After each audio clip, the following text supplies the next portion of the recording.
શું તમે પણ તમારા બાળકના અભ્યાસને, સ્ટડીને તેનું સર્વસ્વ ડેવલપમેન્ટ માની લો છો? તો એકવાર ચોક્કસ વિચારજો. બાળકના ડેવલપમેન્ટમાં બે વાત પાયારૂપ છે. એક છે અભ્યાસ, એક છે કેળવણી.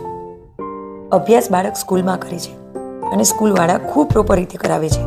અને અત્યારે આ AI ટેકનોલોજીનો જમાનો છે, તો બાળકો પાસે અભ્યાસ પ્રોપર કરવાના ઘણા બધા ઓપ્શન છે અને ખૂબ સારી રીતે બધા કરાવી શકે છે.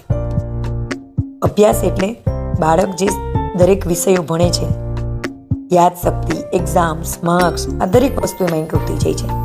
જ્યારે કેળવણી એટલે સંસ્કાર, ફિલિંગ્સ, એનું બીજા તરફ કરવામાં આવતું વર્તન, સાચા ખોટાની સમજ, આ દરેક વસ્તુ તો પેરેન્ટ્સે જ કરાવવી પડશે. બાળકની સાચી કેળવણી માટે તો પેરેન્ટ્સે જ આગળ આવવું પડશે અને આ કોઈ પણ AI ટેકનોલોજી નહીં કરી શકે.